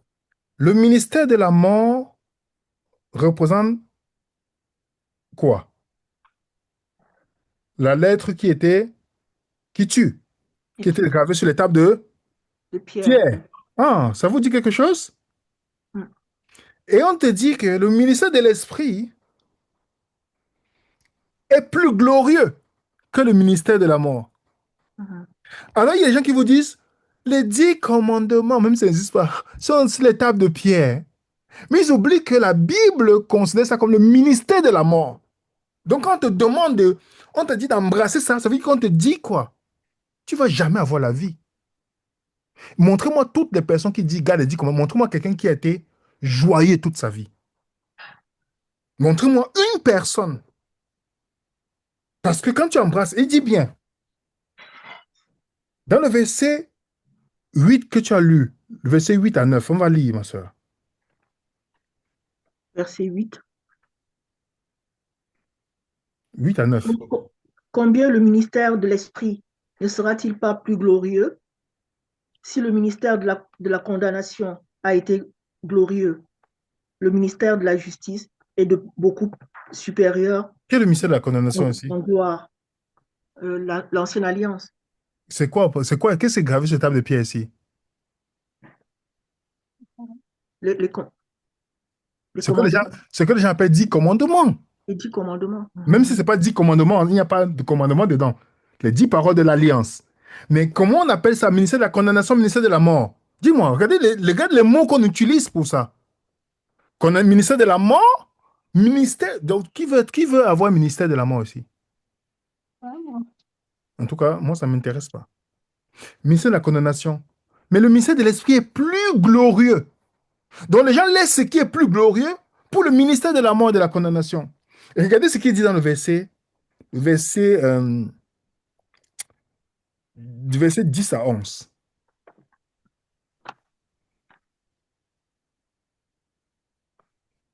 Et sous ce rapport, ce qui a été glorieux ne l'a point été à cause de cette gloire qui lui est supérieure. En effet, si ce qui était passager a été glorieux, ce qui est permanent est bien plus glorieux. Alléluia.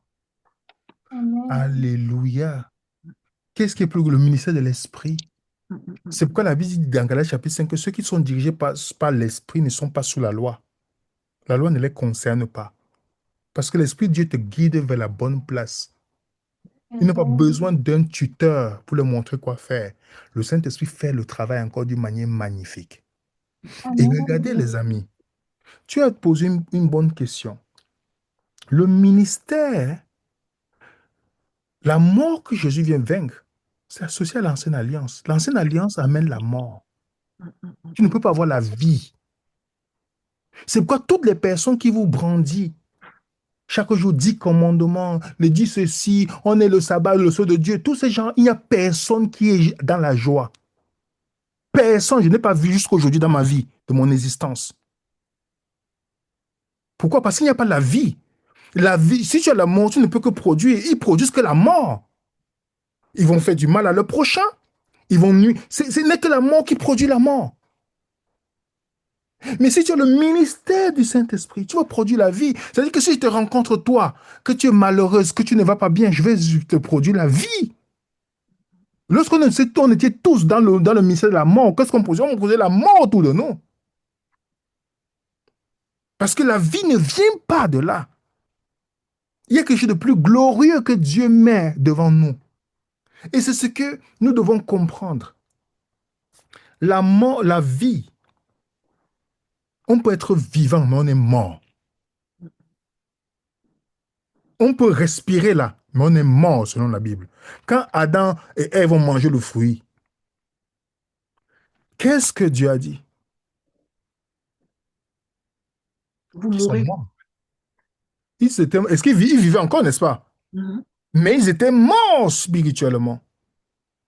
Pour ceux qui ont vu notre vidéo, c'est quoi la résurrection et la mort dans la Bible? Ça nous a montré clairement que beaucoup d'entre nous sont vivants, mais on n'a pas la vie. On n'a pas la vie. Et tant qu'on est dans l'ancienne alliance, on n'aura pas la vie. Vous avez la vie que parfois, quand vous remarquez les premières fois que vous êtes tombé amoureux de Jésus. Mais c'est bon, on ne dit pas tomber amoureux parce que n'aime pas cette expression, on ne tombe pas quand on est amoureux. La première fois que vous avez votre cœur a brûlé pour Jésus. Rappelez-vous comment vous lisiez la Bible avec engouement. Vous voyez ça? Il y avait une vie qui était dans votre jusqu'à ce que vous tombez dans la froideur parce que c'est ça. C'est ce que vous retenez dans votre ancien sentier. Mais remarquez bien, là, vous étiez illuminé. Vos yeux brillaient. Vous voulez à tout prix trouver un moment pour passer le temps avec Dieu. Vous voulez chercher, chaque fois que vous avez un temps, vous cherchez. Est-ce que c'est le cas aujourd'hui? C'est le cas maintenant pour beaucoup?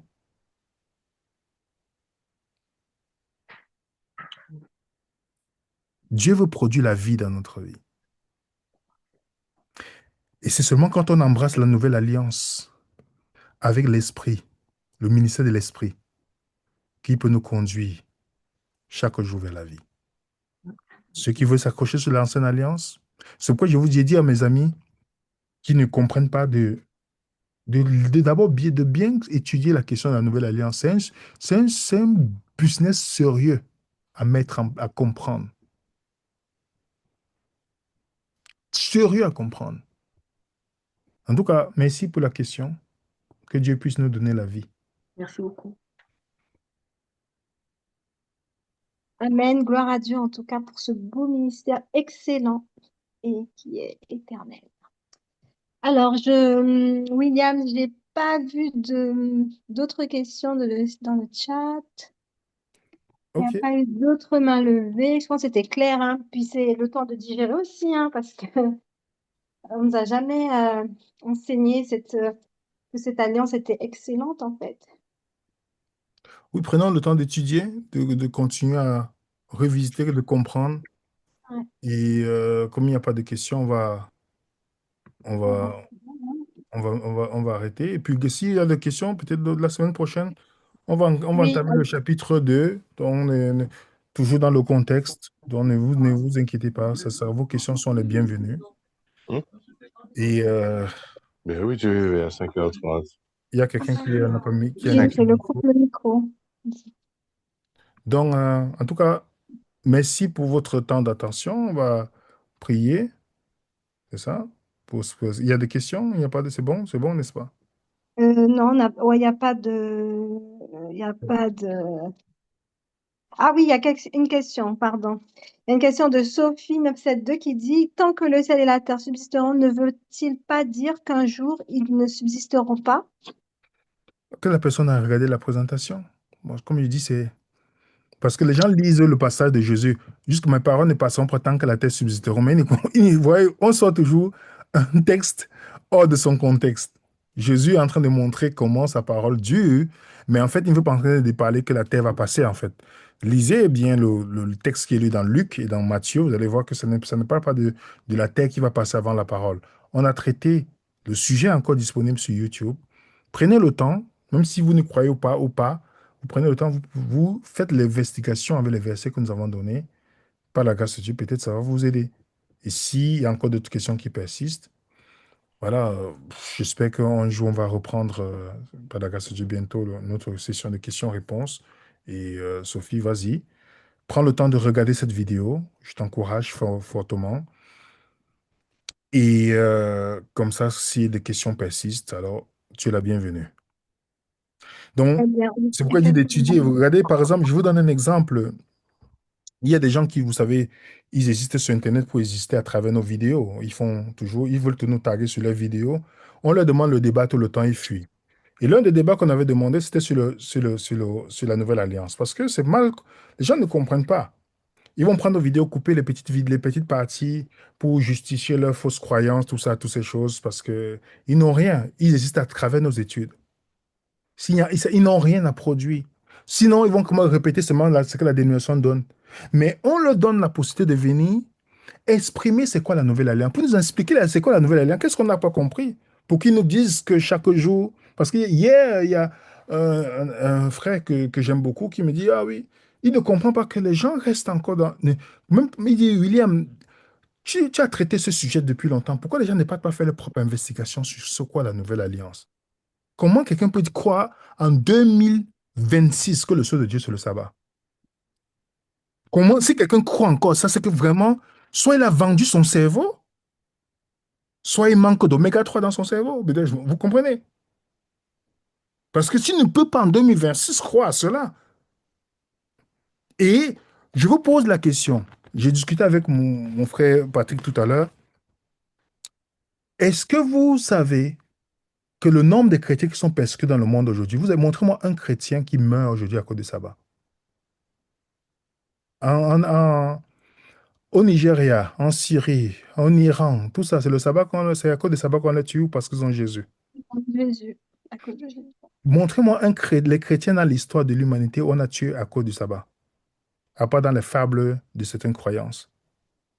Donc, en fait, on insulte la mort de ces gens qui meurent chaque jour. On insulte, ils meurent parce qu'ils ont le Christ. Ce n'est pas un jour. On adore Dieu tous les jours. Et nous sommes dans le ministère de l'Esprit, le sceau de Dieu. C'est le Saint-Esprit qui nous donne, il n'y a pas un jour qui le fait. Donc, il faut vraiment que quelqu'un arrive à un niveau de dégénérance dans son cerveau pour dire, ah, le sceau de Dieu, c'est le sabbat. Parce que quelqu'un de sincère, quelqu'un qui a toute sa tête ne peut pas le dire. Impossible. Il y a une dernière question? On passe Oui, il y a au... une dernière question sur le chat. AM nous dit, si les ennemis de Jésus sont le judaïsme, l'ancienne alliance et la mort, comment comprendre 1 Corinthiens 15, verset 25 qui dit, il faut qu'il règne jusqu'à ce qu'il ait mis tous ses ennemis sous ses pieds. Ça veut dire que la personne n'a pas compris ce qu'on a dit. Il n'y a pas que la mort qui soit seulement l'ennemi de Jésus, il y a aussi le système judaïsme. Est-ce que les dirigeants juifs étaient ennemis de Jésus-Christ? J'ai énuméré les différents ennemis de Jésus, la mort, les dirigeants juifs. On est d'accord? Dans 1 Mhm. Corinthiens 15, il nous parle ici de quoi? Il faut qu'il règne jusqu'à ce que tout, mais tout, ce qu'il ait mis tous ses ennemis sur ses pieds, sur ses pieds. C'est L'ennemi là, c'est en singulier ou en masculin, en pluriel? Au pluriel. pluriel. Pluriel. C'est-à-dire que Jésus a plusieurs ennemis. Satan Mhm. aussi est l'ennemi de Christ. Ah oui. Il y a plusieurs ennemis. Il n'y a pas qu'un seul. Vous comprenez? Oui, tout à fait. Parce que Jésus a dit, s'il n'est pas avec moi, il est contre moi. Donc, tout Mhm. ce qui est contre Jésus, c'est notre ennemi. Merci, William. Il y a une autre question de iPhone de Bengali. Il dit, salut l'équipe, venez résonnant. Quand vous dites que le dernier ennemi que Dieu va détruire, c'est la mort, ça veut dire qu'il y aura une fin un jour? Merci. Mais je vous pose la question. Est-ce que iPhone Bengalais a vu notre vidéo sur la mort? C'est quoi la mort et la résurrection dans la Bible? Est-ce que vous savez que Jésus a vaincu la mort? Est-ce que vous savez qu'un chrétien ne meurt pas? Allez voir la vidéo. On a donné tous les versets bibliques, preuves. Si tu veux savoir c'est quoi la mort, c'est quoi la mort? La première définition de la mort dans la Bible, c'est quoi? C'est la mort physique ou la mort spirituelle? Spirituel. Alors, quand il parle de mort, il parle de la mort physique. Non, la mort spirituelle. Alors, allez regarder la vidéo. Vous tapez Venez résonnant, première résurrection, résurrection et mort. Vous allez voir tomber sur deux vidéos qu'on a fait sur le sujet, avec les textes et références bibliques. Vous allez comprendre que la mort a déjà été vaincue. Si tu meurs aujourd'hui en tant que croyant, tu es directement dans la présence. On a expliqué. C'est pourquoi Jésus a dit, celui qui croit en moi ne meurt pas. Donc Jésus, il est clair là-dessus. En tout cas, regardez la vidéo. Comme ça, si vous avez des questions, vous revenez. Dernière question. Oui, William. Alors, est-ce que... Alors, attends. Je vois dans le chat, il y a Samson. Oui, oui, Samsung SM dit, merci à vous pour l'enseignement. Ma question, si la loi a été abolie par la grâce de Jésus-Christ, une loi comme voilà, tu ne tueras point, a-t-elle encore de la valeur ou pas de nos jours? Vous savez que la personne n'a pas Merci. compris encore. Vous En voyez fait, les comment gens je n'ont dis? pas encore compris. Ça veut dire que les gens n'ont pas pris le temps d'étudier. C'est fou, hein. Bon, Parce que après, les gens pensent Samsung... que... Tu dis quoi? Non, non, vas-y. Les gens pensent que tu ne tueras point, tu ne commettras pas d'adultère, ils pensent que ça vient des 10 paroles.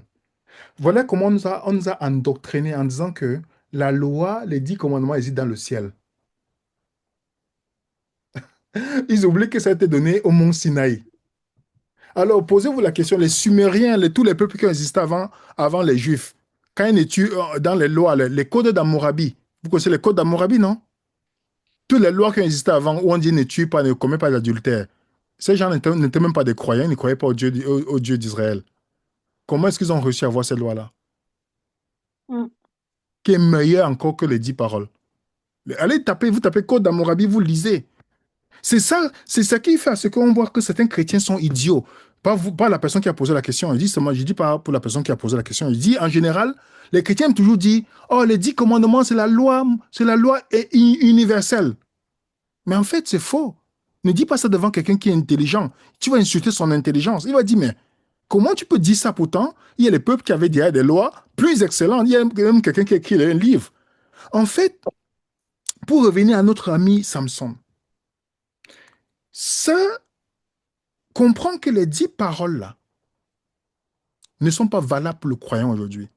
Alors, quel est le ministère qui est donné pour le croyant aujourd'hui? C'est le ministère de l'Esprit, n'est-ce pas? Amen. Alors, je te pose la question, Samson. Le Saint-Esprit est un meilleur guide. La loi, les 10 paroles sont des meilleurs guides que le Saint-Esprit. Ben non, Non. Alors, le Saint-Esprit va te guider. encore mieux. Quand vous regardez les 1050 lois qu'on retrouve dans le Nouveau Testament, il n'y a pas le sabbat dedans. Il n'y a pas. Le Saint-Esprit ne peut pas te demander d'aller tuer quelqu'un. Mm. Pourtant, la loi n'empêchait pas qu'on lapide quelqu'un. Ouais, ouais, déjà. En fait, on tuait, mais sous couvert, comment dire, On sous la pouvait bénédiction parce justifier. que ça avait fait, voilà, justifié alors qu'on ne doit pas tuer tout simplement, peu Dans la importe Nouvelle ce que la Alliance, tu ne personne peux a pas. fait. Voilà. Exactement. Dans la Nouvelle Alliance, tu ne peux pas faire l'armée. Dans la Nouvelle Alliance, tu ne peux pas dire que je suis militaire, je suis dans la Nouvelle Alliance. C'est impossible. Parce que le Saint-Esprit est un meilleur guide. C'est pourquoi dans Galate, il dit, voici le fruit de l'esprit. Montre-moi si quelqu'un peut être dangereux dans la société, s'il a la joie, la paix, l'amour, tout. Est-ce qu'il peut être dangereux pour la société?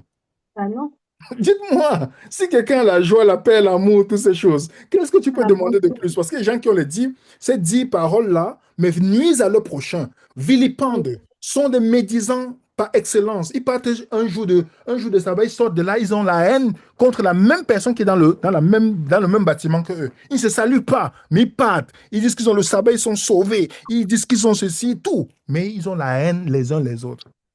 Je préfère celui qui marche avec le ministère de l'Esprit et qui va Amen. produire le fruit de l'esprit, la joie, la paix, l'amour, la bénité, la fidélité, la tempérance, toutes ces choses-là. On dit bien ceux qui marchent ainsi ne dépendent pas de la loi. C'est écrit dans la Bible.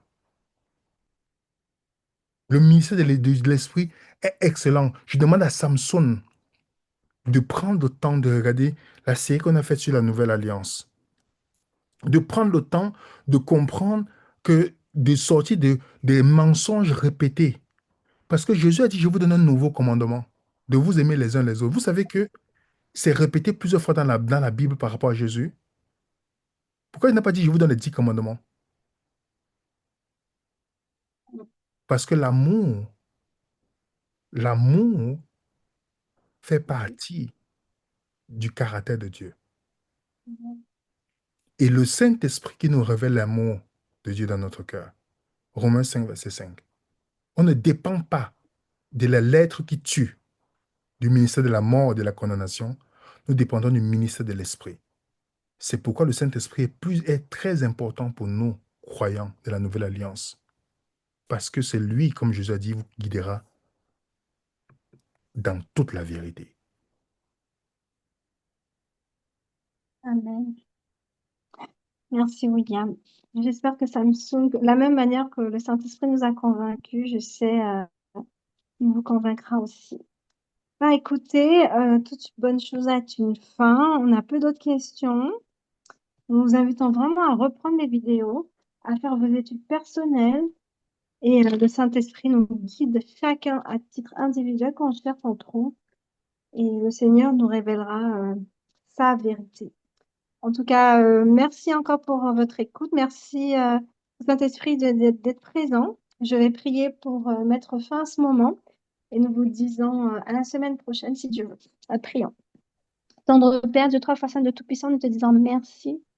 Merci pour ton amour, merci pour ta patience, merci pour cette grâce que tu nous fais car nous ne méritons pas. Aucun de nous, aussi bien William que chaque personne ici connectée, Seigneur, nous n'avons aucun mérite, mais tu nous aimes d'un amour éternel. Tu nous aimes d'un amour infini. Et c'est pour ça que tu uses de patience envers chacun de nous. Donc merci de nous retirer ce voile. Merci de changer nos cœurs, de retirer ce cœur de pierre. De la même manière que tu as dû écrire ces paroles sur la pierre, mais tu nous donnes cet Esprit Saint et tu veux changer nos cœurs, nous donner un cœur nouveau, Papa. Donc merci pour cela. Guide chacun d'entre nous, car nous savons que celui qui cherche, il trouve et tu nous laisses, que nous puissions nous laisser façonner, dirigés par le Saint-Esprit, car c'est lui qui nous conduira dans toute la vérité. Comme Jésus t'a révélé, Seigneur, afin que nous aussi, nous puissions, Seigneur, avoir cet amour les uns pour les autres, cet amour qui vient de toi, car nous savons que de nous-mêmes, nous ne pouvons rien faire. Accompagne-nous, Saint grâce que nous te réclamons, par le nom puissant de ton Fils Jésus. Amen. Amen. Amen.